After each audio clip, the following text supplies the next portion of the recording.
You just paid $75 to check a bag. The airline told you it is about weight, fuel costs, safety. Here is the math they hide from you. A 20-kilogram bag costs the airline about $2 in extra fuel. So where does the other $73 go? It goes to the secret passenger living beneath your feet, a passenger that pays 10 times more than you do. Now I know what you are thinking. Why do I care what is in the basement? Because every time you get squeezed for legroom or charged for a carry-on, you thought it was about your cheap ticket. It was not. It was about them. While you eat dry pasta in seat 34B, directly under you might be 10,000 live lobsters, a crate of human transplant organs, or $2 million in gold bars. This is the brutal reality of value density. Your suitcase contains old t-shirts worth zero revenue. The crate next to it contains urgent pharmaceuticals billed at premium express rates. The airline does not care about weight. They care that your cheap gym clothes are blocking a spot that could be sold to a logistics company for a fortune. You are not a passenger, you are an obstacle. In fact, let us talk about the class system on the plane. You think first class is luxury? Real luxury is in the cargo hold. Every year, thousands of thoroughbred racehorses fly commercially. They do not fly alone. They have dedicated flying grooms who travel with them to make sure they are not stressed. While you are fighting for an armrest with a stranger, that horse has its own attendant, specialized snacks, and enough legroom to literally gallop. It is not just horses. The pilot actually cares more about the comfort of the cargo than about your comfort. On modern jets, the pilot can control the temperature of the cargo hold separately from the cabin. If they are carrying live lobsters or vaccines, that temperature must be kept at exactly 4 degrees Celsius. If it fluctuates, the cargo dies or spoils, and the airline loses millions in insurance claims. If you are too hot or too cold, you complain. Maybe you get a $20 voucher. If the cargo is too hot, the airline gets SUED. So if the lobsters need it cold, the lobsters get it cold. You are just biological ballast warming up the seats upstairs. But wait, it gets darker. There is one type of cargo that has higher priority than the lobsters, the gold, and definitely you. If you are ever at the gate and you hear the staff whispering about a passenger named Jim Wilson, do not bother looking for him in the lounge.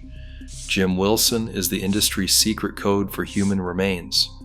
Commercial airlines transport over 50,000 dead bodies every year. They are packed in specialized air trays and loaded into the belly right beneath your feet. And here is the dark irony.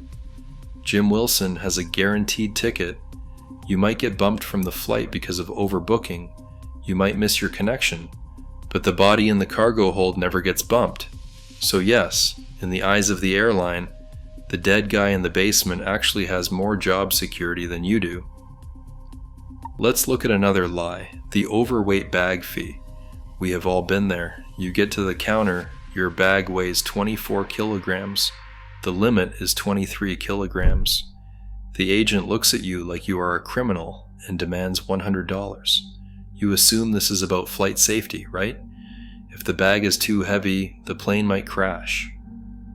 That is nonsense. The cargo hold is carrying pallets of machinery that weigh 5,000 kilograms. The plane does not care about your extra pair of jeans. The real reason the limit is 23 kilograms or 50 pounds has nothing to do with aviation physics. It has to do with the human spine. 23 kilograms is the maximum safe lifting weight set by unions and occupational safety administrations for baggage handlers. If your bag is under 23 kilograms, a human can throw it. If it is over 23 kilograms, it requires 2 people or a machine to lift it. That creates a bottleneck. It slows down the loading process, and time is money. But here's the hypocrisy. The cargo, that pallet of iPhones, is loaded by forklifts and automated tracks.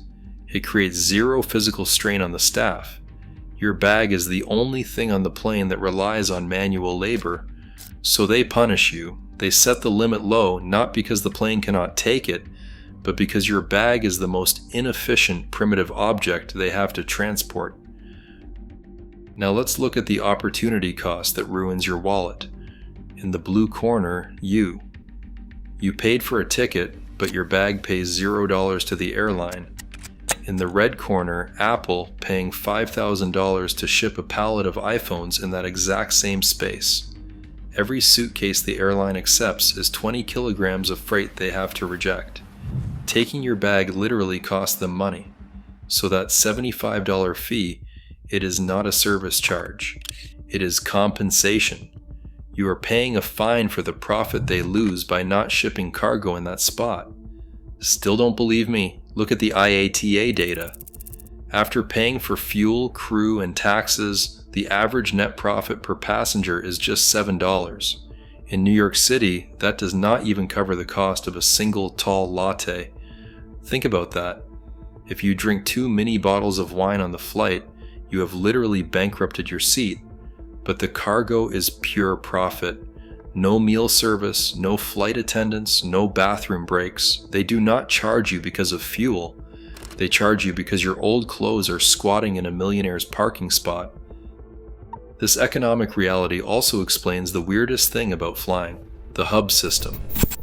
Have you ever wondered why, if you want to fly from London to North Carolina, you have to stop in Atlanta? Or why a flight from Europe to Asia stops in Dubai? You think it is to pick up more passengers, but often it is to pick up more boxes. Airlines design their routes based on global trade flows, not just tourist hotspots. A ghost flight might fly a weird route just because a factory in City A needs parts from City B. You are just along for the ride. If you think I am exaggerating, look at 2020. Passenger demand dropped 90%. Airlines should have collapsed. Instead, they kept flying empty planes. They called them pre-aters. Why fly an empty plane? Because cargo rates spiked 200%.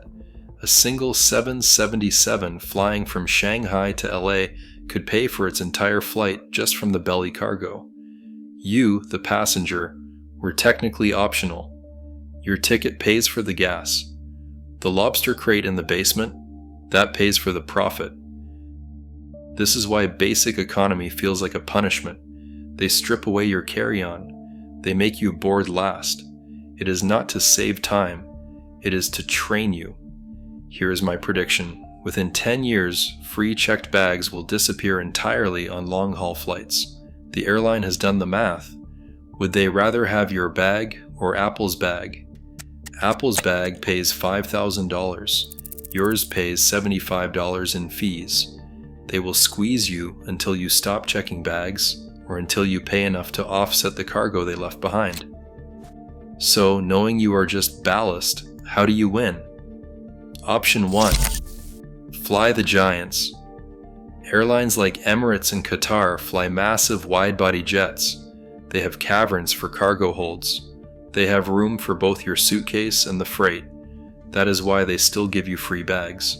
But on US and European airlines flying skinny 737s, they have to choose, and they choose the money. Option 2. Don't play. The moment you check a bag, you are renting expensive real estate in a flying warehouse. Fly carry on. Not just to save money, but to deny them the satisfaction. Next time you board, look under your feet. That is not a floor, that is a warehouse. And you are just the tenant living in the attic.